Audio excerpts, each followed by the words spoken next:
Imagine waking up tomorrow morning to find that a deeply held moral belief in your society, something completely foundational to how you and everyone around you understand right and wrong, has just been inverted overnight. Right. Just totally flipped. Exactly. Huh? And here's the catch. It wasn't changed because of some massive public debate. There was no cultural awakening. No grassroots movement. No, not at Yeah. all. It wasn't even a shifting consensus among your neighbors. It was changed by a legal decree from a court. Just dropped right on top of you. Right. You wake up, and suddenly you are legally required to accept, fund, and integrate this brand new moral reality into your life. So the question is, how does that forced acceptance, that top-down mandate, actually change the psychology of an entire nation?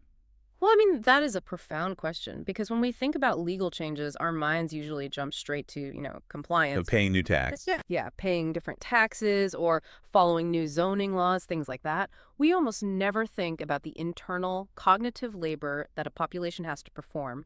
When they're legally coerced into accepting a massive moral paradigm shift, it actually rewires the brain. Which brings us right into our mission for today.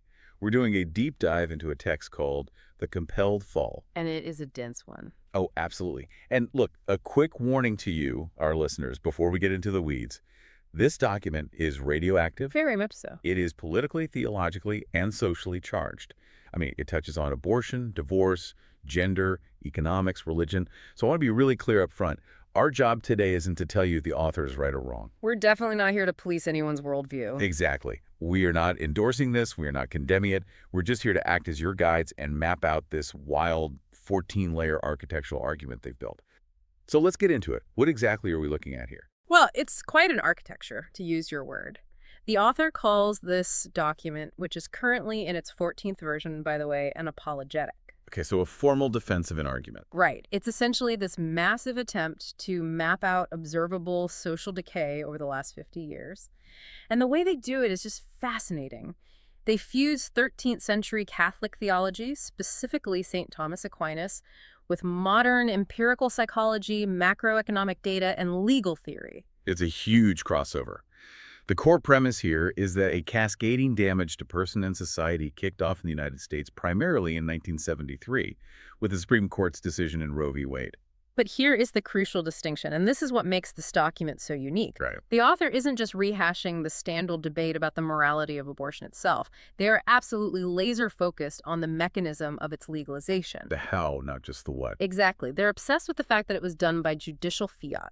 Okay, let's unpack this. Why does the author believe the way the change happened is just as destructive as the change itself? Because they draw a very stark fundamental line between two ways a society changes its morals. Persuasion versus coercion. Think about persuasion for a second. Right. Persuasion is organic. It involves argument, debate, religious conversion, the slow shifting of culture. That's messy. It is messy, yeah. And it involves the exercise of individual conscience. Even if a society is persuaded to adopt a flawed moral position, the human faculties of reason and will are still actively engaged in the process. People actually have to think about it. Right, they have to do the mental heavy lifting. They have to convince themselves. Exactly.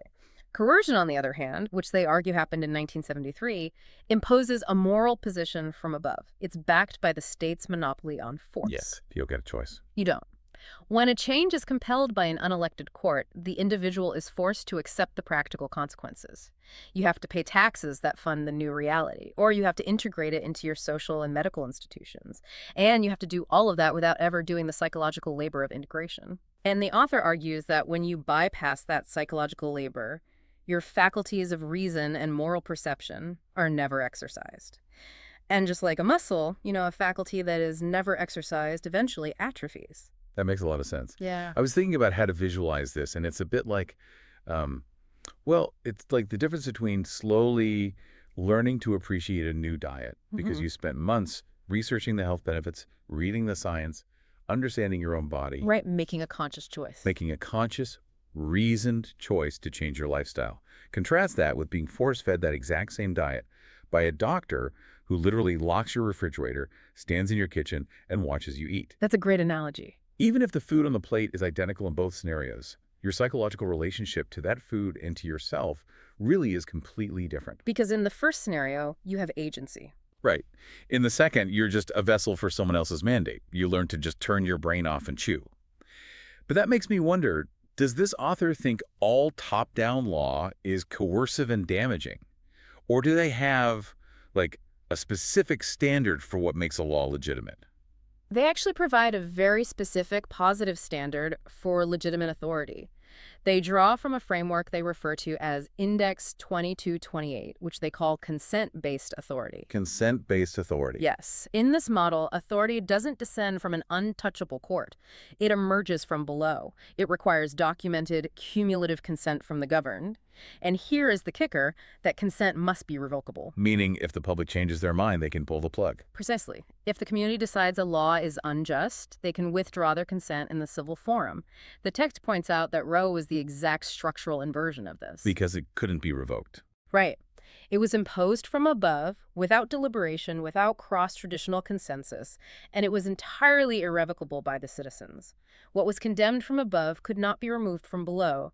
The state effectively said, the debate is over, regardless of what your conscience says. So if this forced acceptance bypasses our reasoning and atrophies our moral muscles, what exactly is happening inside our minds? This is where I think the document takes its most fascinating turn. Oh, the Aquinas section. Yeah. It pulls a 13th century theologian out of history and drops him right into a modern clinical psychology lab. The author uses the framework of St. Thomas Aquinas, who argued that sin doesn't just make you guilty in some cosmic, abstract sense. Right. It inflicts functional mechanical damage on your human capacities. It breaks your machinery. And the author maps Aquinas' 4 wounds of sin directly onto modern psychological phenomena. It really is a striking synthesis. I mean, they take medieval philosophy and run it through peer-reviewed science. Let's break down how they map these 4 ancient wounds, because we really need to give each of these the space they deserve. Let's do it. So the first wound Aquinas identifies is ignorance. He defines this as the darkening of the intellect. Now, the text maps this directly to the modern psychological concept of moral disengagement. Moral disengagement. Yeah, drawing heavily on the work of psychologist Albert Bandura. Moral disengagement is the cognitive mechanism where people selectively deactivate their moral reasoning to facilitate harmful actions. Right. It's how otherwise normal people do terrible things without feeling bad about it. Exactly. Bandura identified that we do this usually through dehumanizing the victim, diffusing responsibility, or displacing blame onto a higher authority. It's the comfortable numbness of a desensitized conscience. Yeah.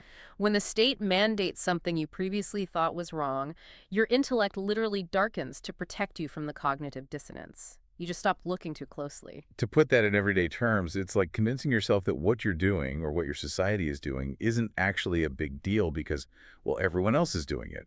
Or the law says it's fine. Yes. Displacing the blame. You see this on social media all the time when people dehumanize a political opponent. You turn off the part of your brain that recognizes their humanity so you can feel okay about destroying them. That's the modern equivalent of Aquinas' ignorance. That's a great way to ground it. Now, the second wound is malice, which Aquinas calls the corruption of the will. The corruption of the will. Right. The author maps this to what developmental psychologists call callous unemotional traits, or CU traits. This is characterized by a reduced capacity for empathy, shallow emotions, and most importantly, the instrumental use of other people. The instrumental use. That's a chilling phrase. It really is. It means you stop seeing others as human beings with their own intrinsic value, and you start seeing them as tools to get what you want. It's the distortion of love into mere preference satisfaction. Yes. You see this everywhere in modern culture. Think about the gamification of dating apps, or toxic corporate cultures where colleagues are just stepping stones for a promotion. You don't will the good of the other person. You only will what they can do for you. That is malice. Spot on. The third wound is weakness. In theological terms, this is the inability to resist temptation or sustain virtuous effort. Okay. The text connects this to the psychological phenomena of ego depletion and learned helplessness. These are concepts studied extensively by researchers like Roy Baumeister and Martin Seligman. Oh, ego depletion. I know that one. Baumeister's work on it shows that willpower is a finite resource. When a person's self-regulatory capacity is chronically taxed by navigating a coercive environment, or when it's never properly developed because they rely on external government mandates rather than internal self-governance, Right. their personal agency just collapses. I feel like we all experience a micro version of ego depletion just getting through a Tuesday. Exactly. Decision fatigue. Yeah. By 8 p.m., you have no willpower left, so you eat junk food. But what the author is saying here is much darker. They're saying that when the state coerces your moral baseline, it systemically depletes your moral willpower. You literally lose the functional cognitive ability to say no to social pressure or to sustain effort toward long-term goods. You just float along with whatever the crowd demands. Which leads perfectly into the final wound, concupiscence. That is a heavy, archaic theological word. It really is. But it essentially means disordered desire. The modern scientific mapping for this is reward dysregulation and hedonic adaptation. Which is the clinical, functional definition of addiction. Precisely. The text argues that chronic engagement in high-stimulation, low-consequence environments progressively fries the brain's reward system. Yeah. You need higher and higher intensity stimuli to feel anything at all. Eventually, your appetites completely tyrannize your reason. This one is so visceral for you and me and anyone listening. Just look at your screen time. Oh, yeah. Look at doom scrolling, the endless swiping, the constant need for the next dopamine hit. Your reason knows you should put the phone down and go to sleep, but your appetites are running the show. And the author is saying that state-coerced morality institutionalizes this kind of dysregulation on a societal level. Right. To really drive home how these four wounds operate under conditions of state coercion, the text pulls in the research of Theodore Dalrymple. He's a British psychiatrist who spent years studying life under ideological compulsion, particularly in totalitarian regimes. What did he find?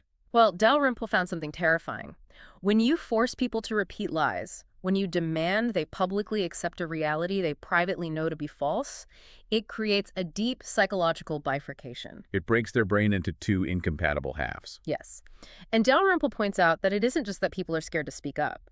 The sustained daily effort of performing a lie actually degrades the person's ability to even know their own convictions over time. Dalrymple famously wrote that the purpose of communist propaganda wasn't to persuade, but to humiliate. Because the person who can force you to say something you both know is false hasn't just asserted physical dominance, they have proven that your grip on your own rational self-governance is broken. It is incredibly fascinating that a medieval monk writing with a quill in a monastery and modern clinical psychologists hooking people up to fMRI machines and running longitudinal behavioral studies arrived at the exact same functional diagnosis of human dysfunction. Wild. They used completely different languages. One talks about darkening of the intellect, the other talks about moral disengagement, but they're describing the exact same broken machinery in the human mind. Exactly. But the author doesn't stop at the individual level. They ask a much bigger question. What happens when these four wounds are scaled up to the level of an entire society and compounded over 50 years of legal precedent? And that scaling up produces what the author terms the homo umbrans, or the shadow human. The shadow human. Yes. Now, the text is very careful to point out that the shadow human is not some sort of cartoon monster. They aren't running around committing acts of villainy in the streets. Right, they're normal people. Very normal. They are functional, agreeable, often highly productive members of society. They go to work, they pay their taxes, they smile at their neighbors, but they are defined by a profound interior vacancy. Right, because their rational and moral faculties have been dimmed. They lack the interior equipment to actually interrogate the propositions they receive from their screens, their politicians, or their institutions. Exactly. Their moral vocabulary has literally contracted so much that they can only express outrage or approval within the narrow bandwidth of what is currently socially approved. What's fascinating here is how the text brings in the concept of the Overton window to explain the shifting moral baseline of this shadow human. Okay, the Overton window. Yeah, for those who might not know, it's a political science term for the range of policies or ideas that are considered acceptable to the mainstream public at any given time. The window of what's normal. Exactly. The text argues that over decades, constant exposure to normalized moral wrongs causes massive societal desensitization. The window of what we tolerate just keeps shifting. The author uses a really powerful historical comparison to illustrate this. They point to the famous 1972 photograph of Kim Phuc, the 9-year-old girl running naked and burned from a napalm strike in Vietnam. Oh, yes. It's one of the most famous photos of the 20th century. When that image hit the public, it generated immediate, overwhelming global moral outrage. The image required no caption, no political spin. It just spoke for itself. Right. The moral alarm system of the culture functioned properly. It saw horror, and it reacted with sustained, actionable revulsion. And the text contrasts that visceral, culturally shifting reaction with how modern audiences process horror today. Today, billions of people watch incomparably greater violence, suffering, and degradation continuously streamed on their social media feeds. But it only generates brief performative cycles of outrage. Just a flash. Think about the last time you, the listener, saw something truly awful on Twitter or TikTok. A war crime, a tragedy, a terrible injustice. You probably felt a flashed anger, maybe you liked a post condemning it, or you left a comment. Right. And then 10 seconds later, you scrolled down and watched a video of someone making a grilled cheese sandwich. It's true. And you completely forgot about the tragedy. Your moral alarm system is broken. We have been trained to feel briefly, perform our outrage for the algorithm, and move on.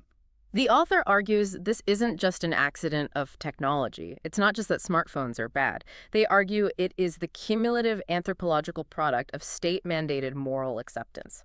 How so? When the state decrees that a primary moral wrong is actually a right, it darkens the intellect of the population. It prepares them to accept subsequent horrors with a shrug. And here's where we need to connect these concepts. Yeah. Because if the state can redefine the beginning of life and morality through a top-down court order, it logically follows that it can redefine the foundation of society itself through that exact same mechanism. Right. Which brings us to the family.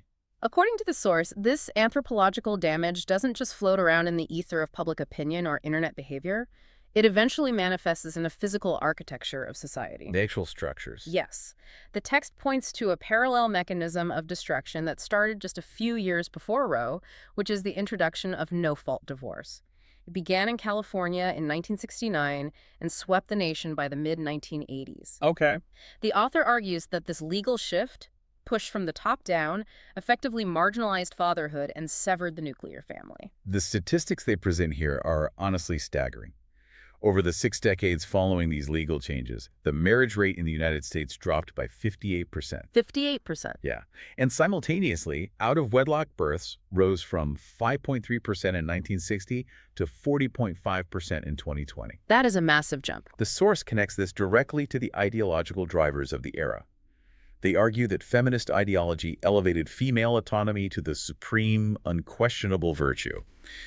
The text cites data showing that in college-educated populations, women initiate 70 to 80% of divorces. Right. And when you strip away the therapeutic language, the reasons most frequently cited reduce to a desire for self-fulfillment, unmet personal expectations, or just a general feeling of being constrained by obligation. And in the Thomistic framework we just discussed, the text labels this the institutionalization of concupiscence. Disordered desire. Exactly. Disordered desire elevated above commitment to the family. And the text gets deeply specific about what is actually lost when the family is severed. This is the part about the 2 modes. Yes, the 2 modes. They break down human developmental psychology into this concept. It argues that mothers and fathers do not provide interchangeable care. They aren't just 2 generic guardians. They provide categorically different, biologically necessary developmental goods. Okay, so what does each provide? Mothers, the text argues, provide the safe harbor. This is secure attachment, emotional attunement, the bedrock of a child's nervous system regulation. Fathers, on the other hand, provide the voyage. The voyage. I love that term. It's very evocative. The voyage encompasses risk assessment, the regulation of competitive impulses, rough and tumble play, and the necessary push toward independence. Right. The text points to research by K.D. Pruitt demonstrating that children deprived of this specific paternal input show measurable deficits in frustration tolerance and social competence. Wow. When family courts routinely award primary custody to the mother, reducing the father to a weekend visitor and a financial instrument, the state is structurally depriving the child of the voyage. But the document doesn't stop at psychology. They highlight some biological claims here that are incredibly visceral.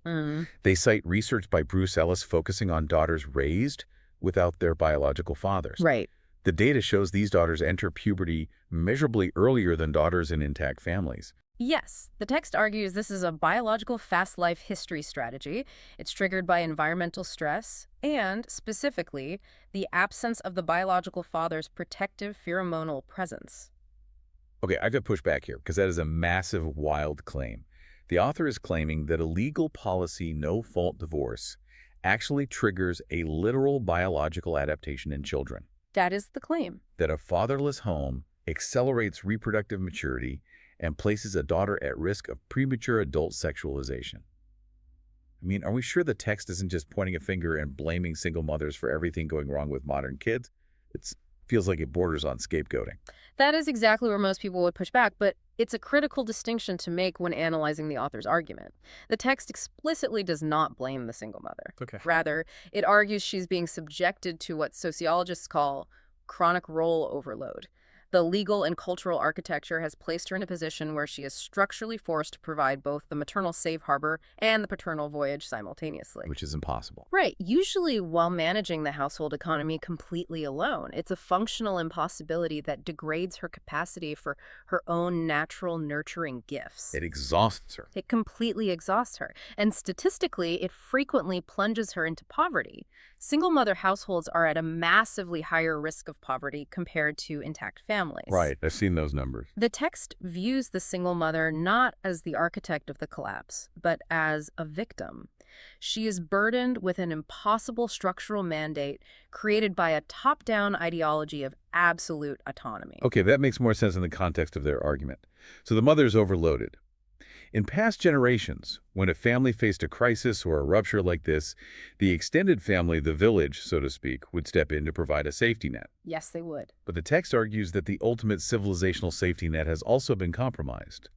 And this brings us to one of the most striking and oddly specific concepts in this entire deep dive, which is the role of the grandmother. Yes, the ideologically captured grandmother. The author spends a significant amount of time analyzing this. Tell me about it. Historically, evolutionary anthropologists talk about the grandmother hypothesis.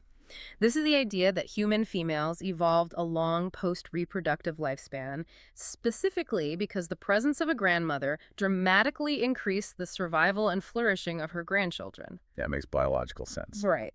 The text identifies 5 traditional functions of the grandmother: spiritual formation, practical wisdom, childcare, social gatekeeping, and relationship calibration. Let's focus on that relationship calibration for a second. Think of the grandmother historically as the ballast in a ship. When a ship hits a sudden storm, the invisible weight at the bottom, the ballast, keeps the vessel from capsizing. Right. It provides friction against the waves. Exactly. Historically, a young woman facing a rough patch in her marriage would go to her grandmother. The grandmother, acting as this repository of long-term wisdom, would provide that corrective friction. She would be the voice of reason. Right. She would say things like, all marriages have difficult seasons, or watch how he treats his mother before you marry him, or think of the long-term stability of your children before you walk away.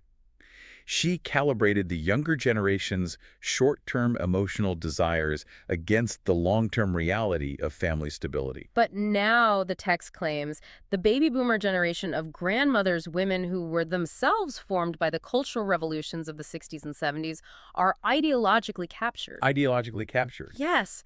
Instead of providing that ballast, that friction, they act as an accelerant of dissolution. Oh, wow. They validate their granddaughter's short-term desires for autonomy.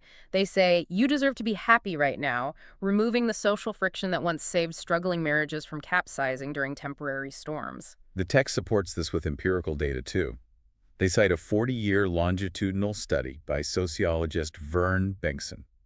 Bengtson found that a highly religious, traditional grandmother sees 63% of her grandchildren remain in the faith and maintain traditional family structures. But a non-religious or ideologically captured grandmother sees only a 7% retention rate in her grandchildren. 7%. That drop-off is catastrophic. Right. The transmission of intergenerational wisdom is functionally severed. But again, I have to challenge this. Are we really placing the entire weight of civilizational collapse on the shoulders of baby boomer women? It sounds like they're being blamed for the fall of Rome just because they gave their daughters a hug and told them to be happy. Right, and if we synthesize the author's argument carefully, they aren't blaming them in a malicious sense.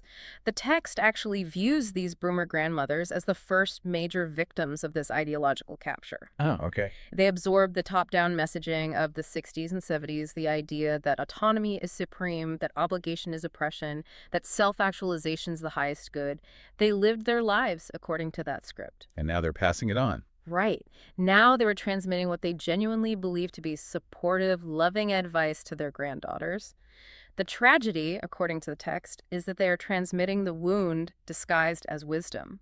The wound disguised as wisdom. Yes, they believe they are helping, but they are passing down a paradigm that structurally guarantees the isolation and familial dissolution of the next generation. So you have young mothers structurally isolated by divorce, and you have grandmothers giving advice that encourages that isolation.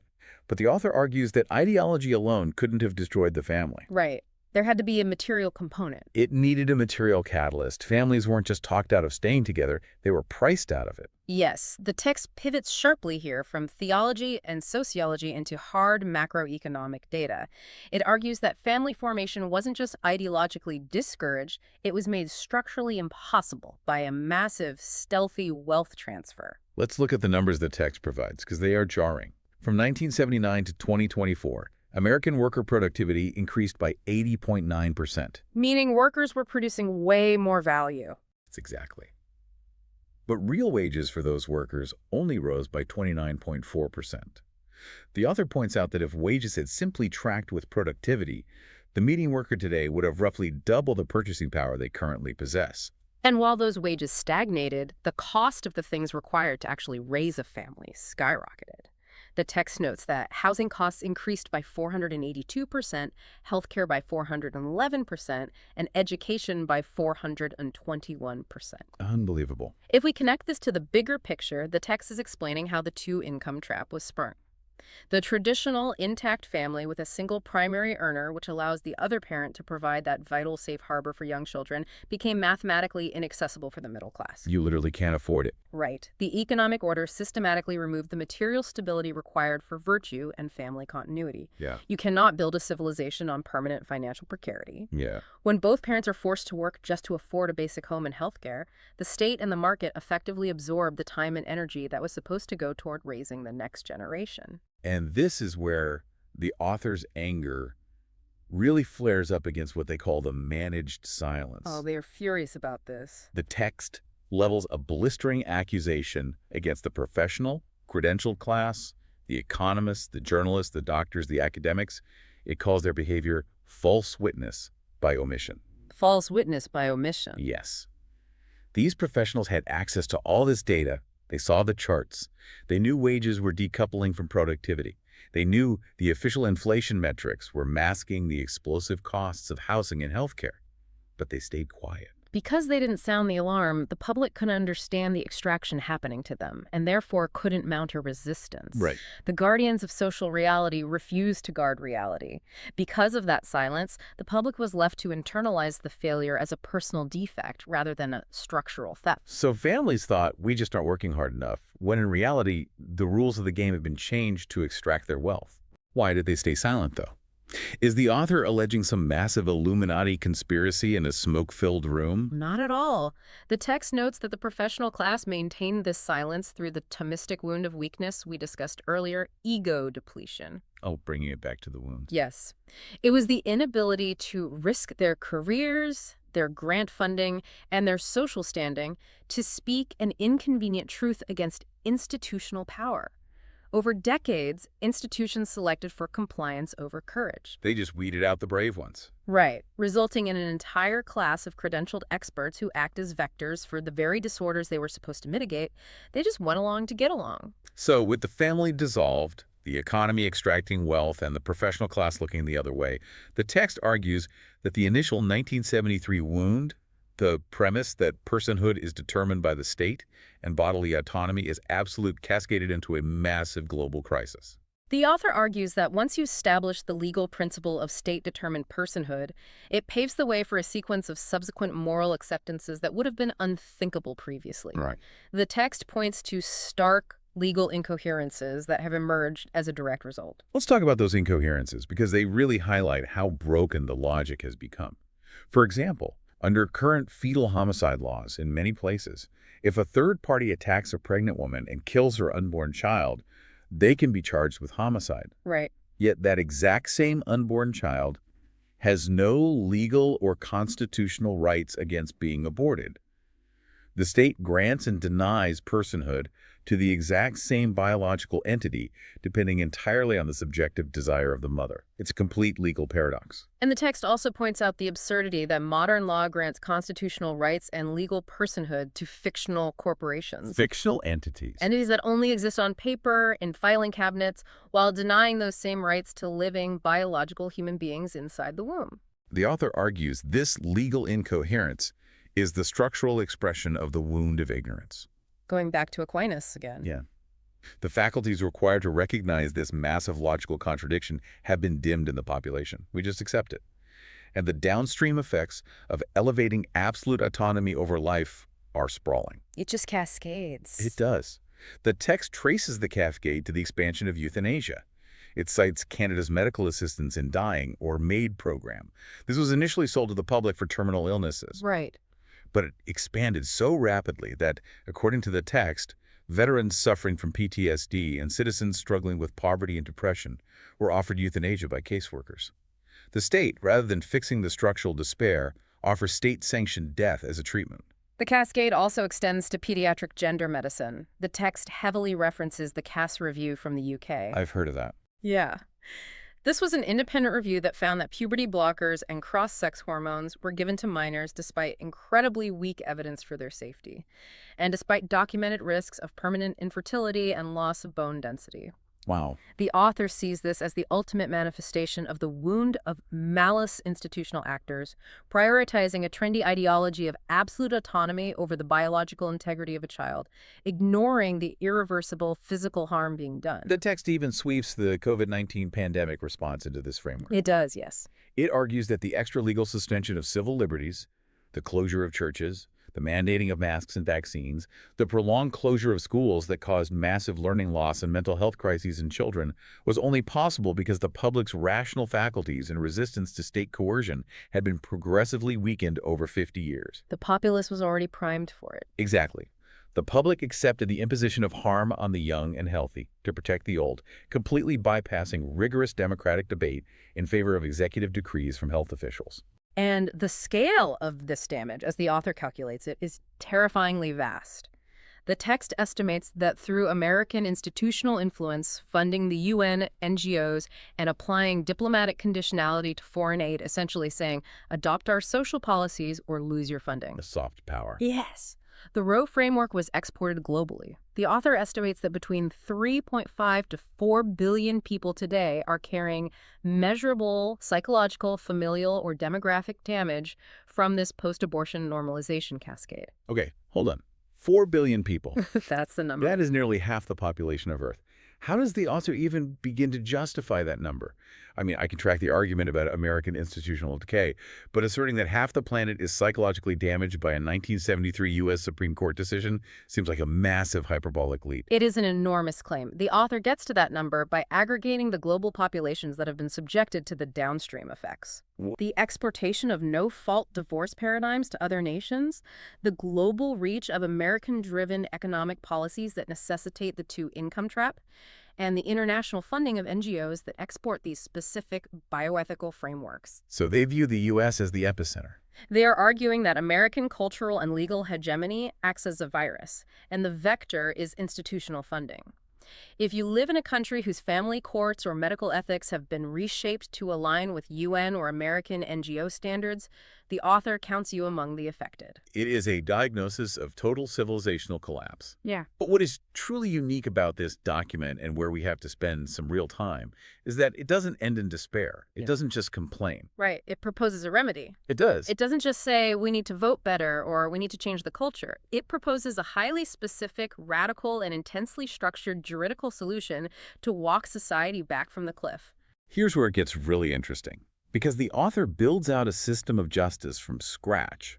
They propose a framework, detailed in Index 2237 and Index 2228, designed to restore natural law through a system of public truth enforcement. Public truth enforcement. The core idea is that a society cannot heal until the lies that wounded it are publicly dismantled, and the specific human beings responsible are held to account. Right. The author identifies 5 specific categories of moral responsibility that must face this new justice system. Let's hear them. First, the original false witness. These are the individuals who deliberately told the foundational lies. Second, the enablers. The institutions, boards, and organizations that provided the platform and funding for the lie. Okay. Third, the amplifiers. The journalists, media conglomerates, and academics who spread the lies without verifying them. Fourth, those maintaining culpable silence. Managed silence we talked about. Exactly. The professionals who knew the truth but hid it out of cowardice. And fifth, those responsible for formative failure. The educators and institutional guardians who bypass parents to pass the lies to the next generation. One of the most fascinating targets of this proposed justice system is the corporate veil. The text absolutely despises the legal immunity that allows corporate executives, pharmaceutical board members, or government bureaucrats to cause massive societal harm without ever facing personal consequences. Right, they hide behind the entity. The author demands that the legal fiction of the corporation be pierced. The actual human beings whose will directed the harm must be surgically identified and held publicly accountable. To illustrate why this is necessary, the text cites the intelligence failures and lies leading up to the Iraq War. Specifically, the claims regarding weapons of mass destruction as the ultimate paradigm of unaccountable false witness. Hundreds of thousands of people died, trillions of dollars were spent, an entire region was destabilized, and the specific architects of that false witness faced zero legal or financial consequences. Some even got lucrative book deals and cable news contracts. Exactly. The author argues that a civilization that allows that kind of massive institutionalized false witness to go unpunished is essentially teaching its citizens that truth does not matter, only power does. So how do they propose fixing it? The text outlines a 5-phase roadmap for what they call an Abrahamic justice system. And we should clarify, this is not some sort of Christian theocracy. No, it's not. The text explicitly designs it to be multi-faith, incorporating Muslim, Jewish, and Christian representation to ensure cross-traditional consent. The phases require establishing legitimate spiritual authority first. Then, distilling universal basic standards that everyone across those traditions can agree on based on natural law. Right. Finally, commencing judicial activity on very narrow, indisputable cases of public harm to build trust with the population. And the mechanism they propose using isn't martial force. They aren't proposing raising an army or building re-education camps. They propose something called surgical identification. Surgical identification. This means using the power of public exposure and targeted legal action to name the specific individuals and enablers, systematically removing their social prestige, their institutional protection, and their financial shielding. But this raises an incredibly important question, and it is the obvious paradox of the entire document. Which is? Can you actually enforce truth and punish false witness without becoming the exact same kind of coercive top-down state apparatus that the author so bitterly critiques in the 1973 Roe decision? Oh, wow. Right? Doesn't a system designed to enforce truth inevitably become tyrannical? That is the multi-trillion-dollar question. The author attempts to thread that needle by insisting the jurisdiction of this new court is strictly defensive and entirely consent-based. It goes back to that Index 2228 principle we talked about at the beginning. Irrevocable consent. Exactly. If a local community doesn't want to participate in this justice system, they don't have to, and the court cannot use coercive force against them. Furthermore, the system includes a baked-in mechanism for public self-censure. Meaning the authority itself can be indicted and dismantled by the public if it oversteps its mandate. Yes. The author believes this structural revocability, the fact that the people can pull the plug on the court at any time, is the only thing that separates legitimate justice from tyranny. It is a monumental, staggering intellectual effort.